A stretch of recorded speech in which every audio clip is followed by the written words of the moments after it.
Hello everybody. Hello everybody. That's what you all look like. We forgot. Where's my water? Long time no see, long time no speaky.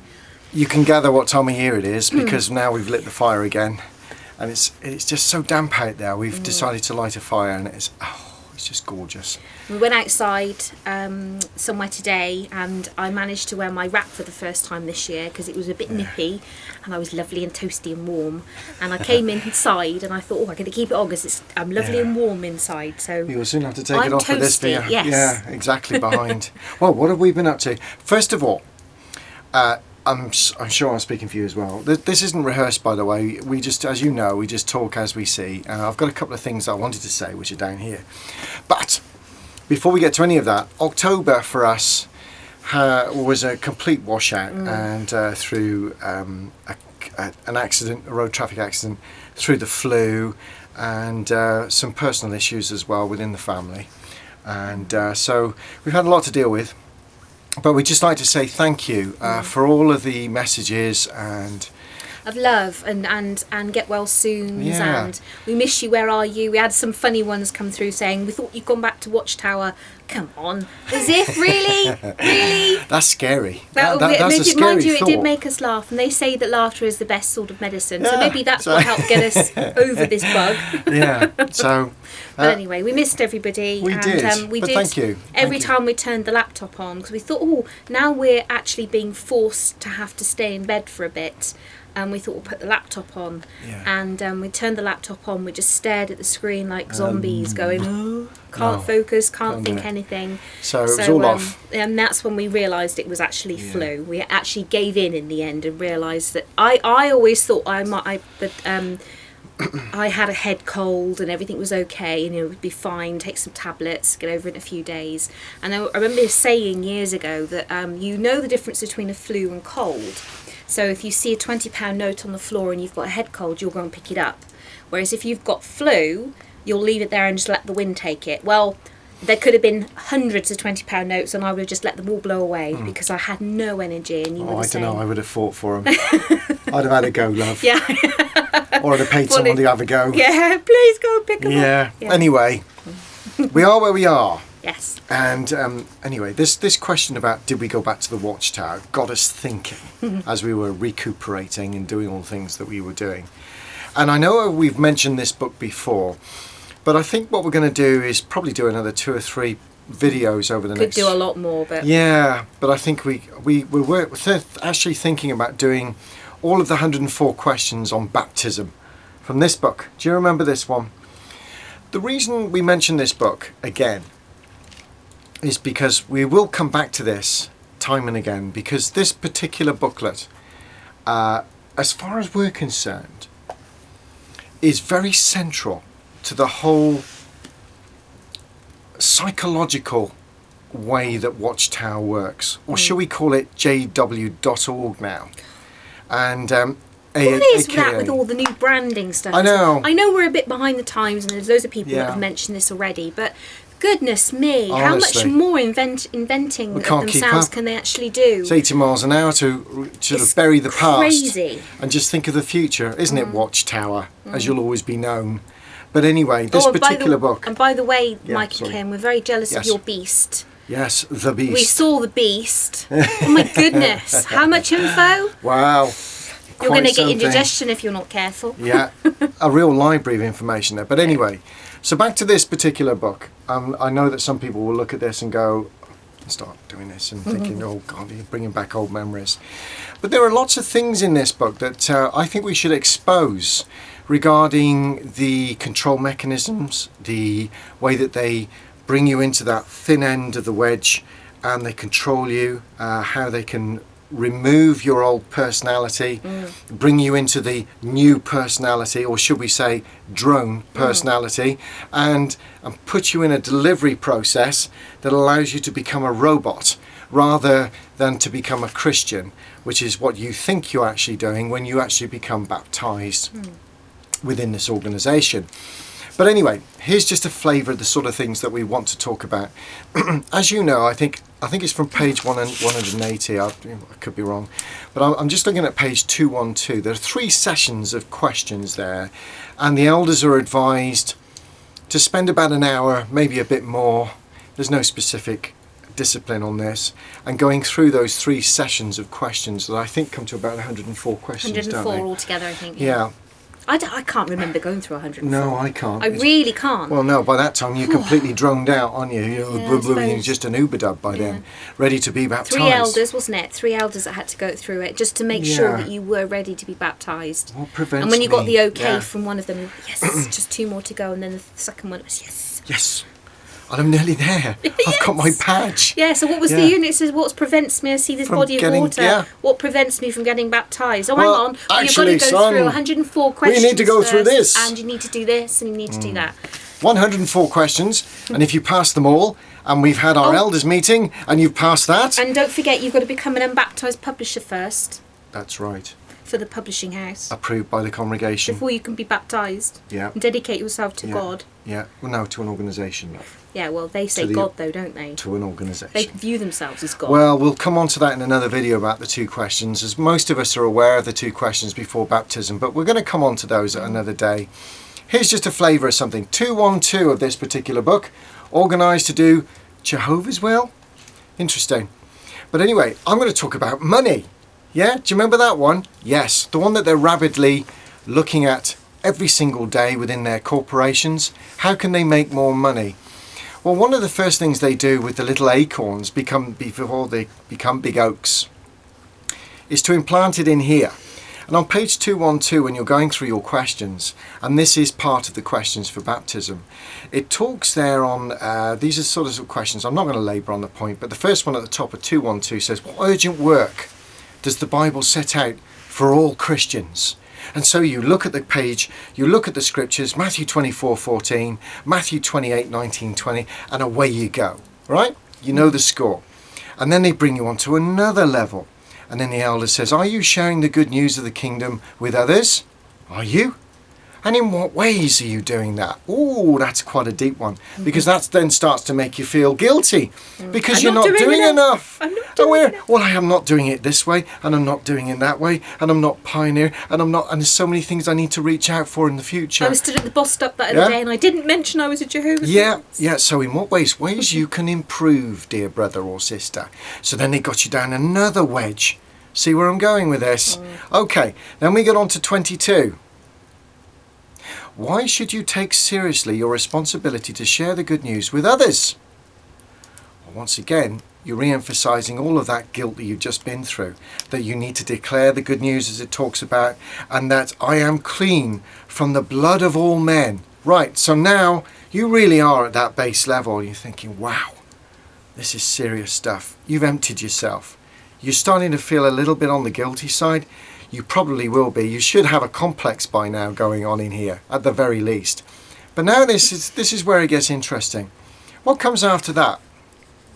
23, on page 212. How can we give material support to the kingdom work today? Get it?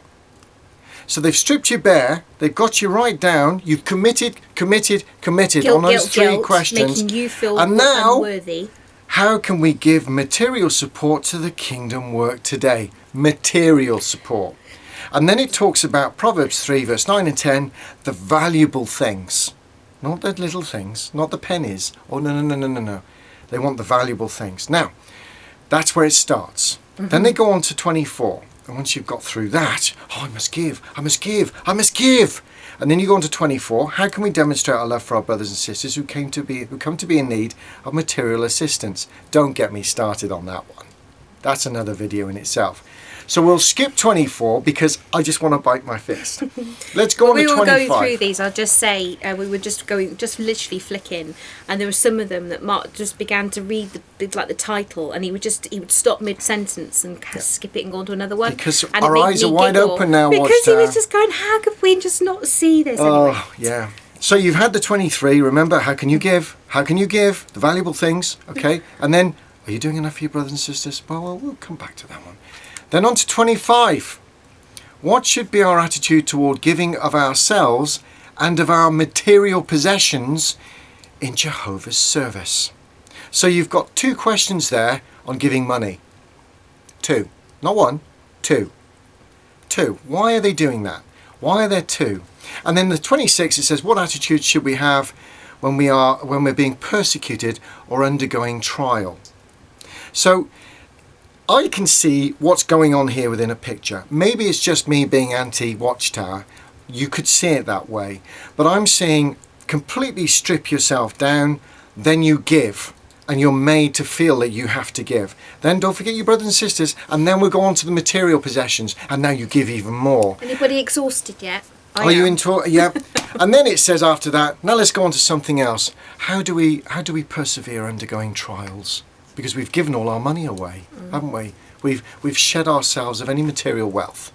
Well, that's in our minds. That's what we should be thinking, and that's just one little page in this book. Many more to come. It wasn't detailed, but I'm just giving you an idea of the sort of things that we've been seeing in every single page of this 104 questions. Enough of that. What else do we want to talk about, honey? Well, we went somewhere today, didn't we? That we, you know, we did the bucket list a while ago. Well, there was another thing on the bucket list that started last year, really, because when we were Jehovah's Witnesses, one of the last things that we did was our son. We came home from school one day. This is when we were still JWs. He came home from school and said, there's a Help for Heroes Day coming up on Friday, and we're allowed to wear non-school uniform, but we have to give in £1 to the Poppy Appeal, etc., and all of this, in order to wear normal clothes. And if we're not going to give £1, we have to come in school uniform. So our son said, I'm going to look like a right wally if I turn up in school uniform. Can I go in normal clothes? And we said, no. No. You go in school uniform because you're showing that you stand out from the crowd. How cruel are we as parents? I feel so bad. And he's made us pay for it since. Oh, yes. That's another story. Anyway, our son, going to senior school, also went to senior school with a load of other witnesses.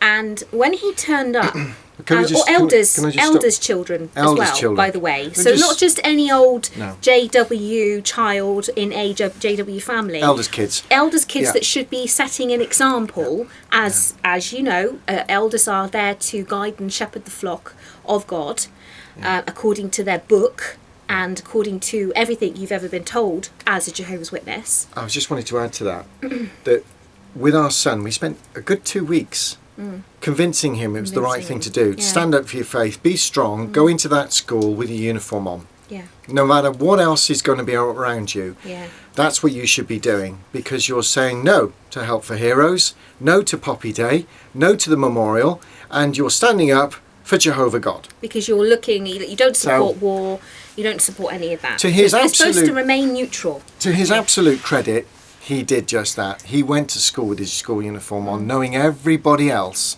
apart from the other witnesses, would be in their normal clothes. So he knew he wouldn't be alone. There would be others, at least. Even the other faiths, like Muslim and all of the other faiths that go along to that school, went in normal clothes. Yeah. So even though they weren't necessarily, how can I put it, believing necessarily in certain parts of that, they still supported it, handed in £1 and everything else. Anyway, so he turned up expecting all of the other Jehovah's Witnesses to also be in school uniform. Sorry, Dad, one more thing. I reassured him. I gave him my word to my son. And I said, don't worry, son. You will not be on your own when you go to school. You will not be on your own wearing that school uniform. He even went and said to us, can I not go to school that day? And we said, no, you've got to go to school, because it was his last year, and every single day is important. But that particular day we thought, no, you've got to go, because it's your last year. You can't miss it just for that. No. So, no, you turn up. There's nothing wrong with you. Cruel parents. Anyway, he came home from school that day absolutely mortified, because when he turned up at school, he was the only child in the school wearing school uniform. Yeah. All of the other JWs were in casual clothes. And so shocked at this that the elders' children that went to that we rang the parents of the eldest children. Can you remember what he said on the phone? He denied any knowledge of it. Yeah, he said, well, she didn't tell us Yeah, the that one she in was going to particular. school with clothes. She denied, but then he casual slipped up. clothes. Yeah. Then he slipped up and said, I said, well, you must have given £1 in, and you must have known about this. But he slipped up. I can't remember the exact words he used, but he did know. Yeah, he of did course he know did. exactly what. Yeah. I said, my son has been severely let down by this religion, by the fact that by elders' families not turning up and showing strength. And he wasn't, and this one particular, or it's just one elder, they weren't the only ones, there were others. There were others. Not one Not one. did the same thing as Brendan. And he came on, I was really proud of him. But my goodness, it was a real shock to us. And I did speak to those elders, and I did say that I'm ashamed and angry and feel very let down that my son was the only one turned up in school uniform. And none of you can give me a plausible explanation as to why my son was on his own that day. Not good enough. Now, bearing in mind that for 3 years of us being disfellowshipped before we were reinstated, Yeah. our son went with us to the Kingdom Hall every single meeting, sat there with us and our daughter, and went through all of what we went through as a couple. And so they saw all that, and then we were reinstated, and they were out on the ministry, and they were doing all of this and everything else, and we're then instilling in him how to be a good example and how to stand outside of the world, you know, to look different from the world. And lo and behold, he's gone to school, and we've reassured him of all these things, that there definitely will be all of the other JWs in casual, you know, not in casual clothes, they'll all be in school uniform. And at that one thing, it made us look awful as parents. Yes, it did. That we'd made him go, and all these other children. So they really put us in an awkward position there. But anyway, once we left, the next time a day like that came up, obviously the first thing that Bren did was go to school in whatever he wanted to wear, and he handed in the £1, and it was great because he was able to contribute and It take was part of our waking and up he process, actually and- he felt really good about that, didn't Yes, he? he did. He said He that did. he felt really, really good that he could participate in something that is very important. You know, it's our history as human beings, and the people that died for one another. You know, for others, they laid their lives on the ground. Didn't they? Anyway, today, Mark and I went to the Remembrance Day on the promenade here in Cheltenham, and there were thousands of people there. It was literally crammed full of And people. our children are doing it on Tuesday. Yeah, with the school. And Brendan, with his college, is actually involved with a Citizens Service college course, and he will be involved quite seriously in the Remembrance Day. So, But last year, we were very proud because Charlotte came home and told us that she'd won a competition, that they had to write a poem and to lay at the cenotaph here in Cheltenham. And out of all of the children in her school, her poem was chosen. So we went along and we took a photograph. We were very proud of her for that. And she was laminated and really, was placed with all really- the poppies. And it was extremely moving, to be honest with you. It's a really lovely poem. Yeah, because she'd done this at school, came home and said, I've been down to the cenotaph today, Dad, Mum, and The Echo took a picture. and they've taken a picture. And I said, wait, come on. We put our coats on and we went down. I said, I can't believe this. I've got to come down and see it. So we went down and we had a look. And there was a sea of red there of all the poppies and the wreaths. And there was our little girl's poem. Smack bang in the middle of it all. Wow. And now when I look back another year, I think about the fact that we went along to this Remembrance Day, Remembrance Sunday. And although it's on Tuesday, the formal remembrance, we've come a long, long way. We have. In fact, today there was prayers that were said, and there was audience participation in that. So we obviously played a part of it, and there were hymns that were said, sang, and we sang them. They were given this little leaflet thing, the program, and inside it's full of. Basically what was happening and what was going to be happening, and what prayers were going to be said and who was going to say it, and what hymns were being sung, and it was really lovely. And then the Our Father prayer was said at the end, and to hear everybody in unison saying something like that was quite quite an eye-opener for us, because I'd never been involved in anything like that before.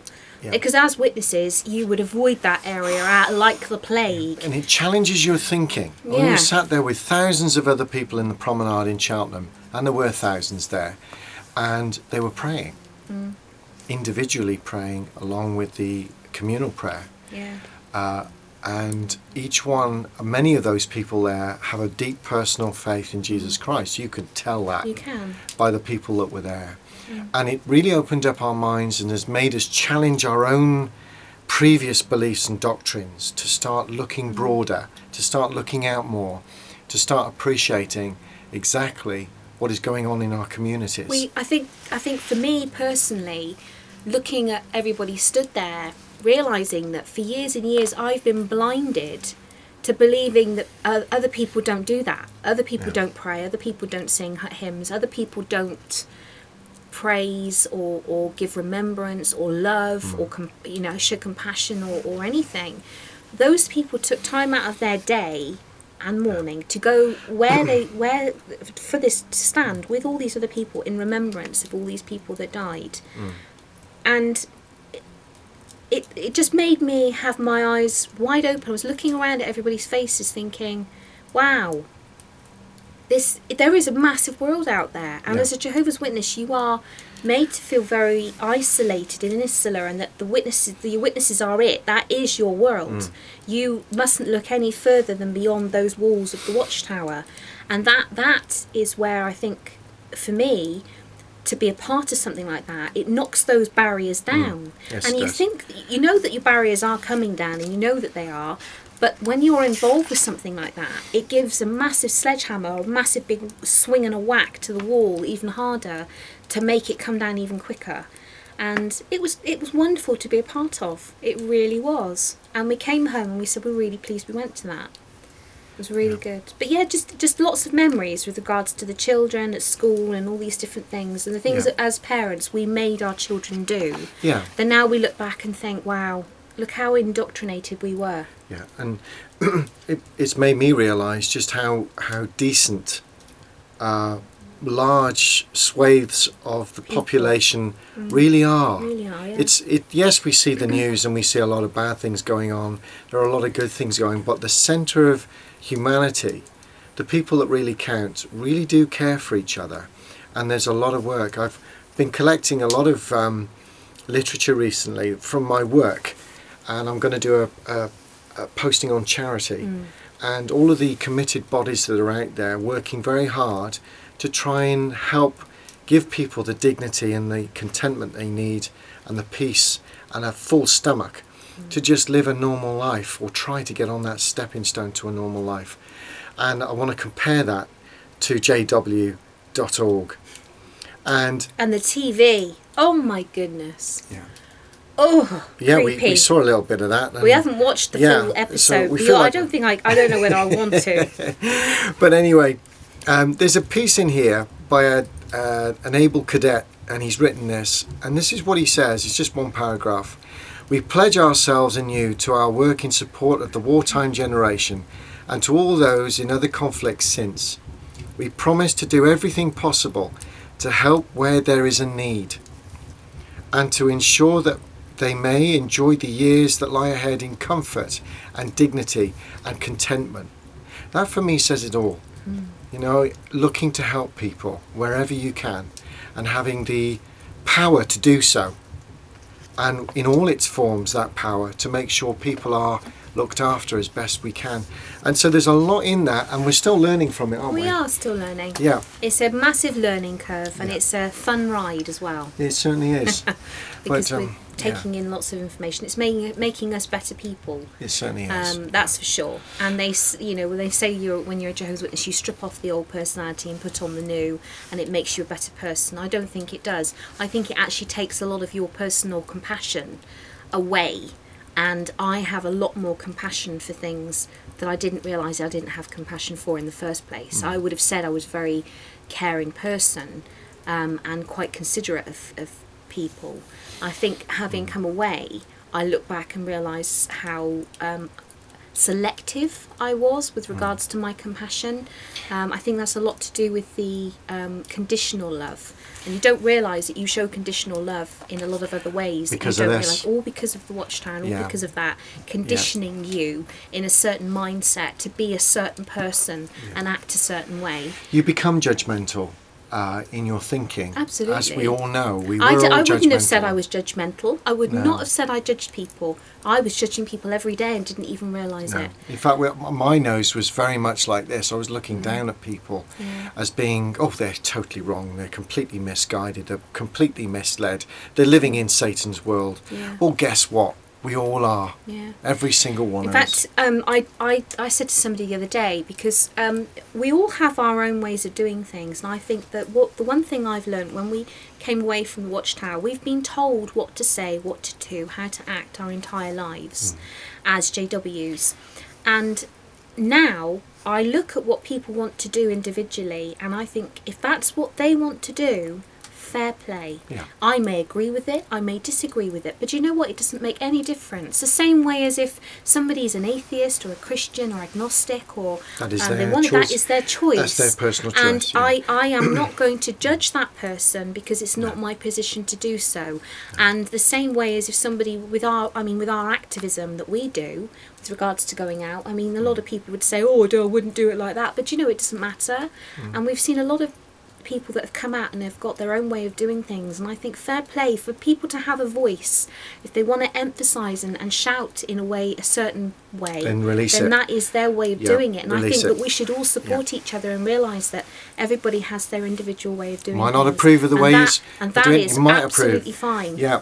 Each of us has a way of doing things, and it might not be the complete angle. We've had our critics in the past for doing this sort of thing. We get them all the time. Yeah, it happens. But I respect their point of view, but it doesn't stop us from doing what we need to do. Yeah. And I will not, and neither will Cora, tell someone that what they're doing is wrong when they're actually standing up and pointing the finger. If we feel that they're going to get hurt or others are going to get hurt by it, then we may mention it. But that's not to change their way. It's just to maybe give another angle on a other person's point of view. But if they go ahead and do it anyway, it doesn't matter because to us, the point is, this is the whole point of freedom. We are all free, and that is the beautiful thing of this life we've all been given, to be able to express ourselves freely and not be judged by others.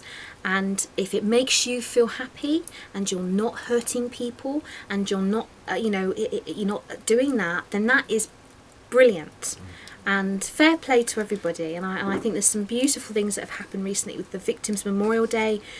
A lot of people got slammed for doing things on the Victims' Memorial Day. I wouldn't do that and I wouldn't do this, but we took part in it, and it was a real. And I will be doing every year. I will be doing that. I'm very proud to be a part of that particular movement because it really does work, and this is about the victims. This is about the survivors. Absolutely. It's not about any particular organisation. It's about people saying, this is how it affected me, and so this is my memorial on my day, and for them to record it on video or in written form or photographs, or Twitter, no matter where it is, and once they've done it and they've got it out there, it's a wonderful tool, and it's something the Watchtower cannot do anything about because it realises that all it's doing is being exposed for the toxicity that it's brought upon everybody that's been affected by it. It's a wonderful tool. That's just one example. And that's just one example. There are many, many more. So anyway, we're going to say goodbye for now, and we love you all. And as I said, it's nice to see you all again. We're not dead. We are alive. Yeah, so I apologise for those that we haven't. We got did back realise to. how many people were worrying about us because obviously we didn't have the laptop on at all. In fact, when we did have it on, it's only because the children had it on doing their homework, so people thought that we were on, but we weren't on, and we realised that by some of the messages going, you're on but you're not answering, and it's like, no, we are not on. Hello. It's just Anyway, we've had some lovely messages come through, and we will get round to answering everybody. It's just we're playing catch up at the moment, so bear with us, and we shall get there in the end. I think our log's going to need some more. Yes. Our fire's going to need some more logs. Yeah. Anyway. I know what you meant. It's a good job I know what you meant. You normally do. Anyway, love you all, and we'll see you soon. And we look forward to doing some more videos very shortly. Yep. And I hope everybody's okay. Yeah. Speak Take care. soon. Lots Bye of for love. now. Bye. Bye.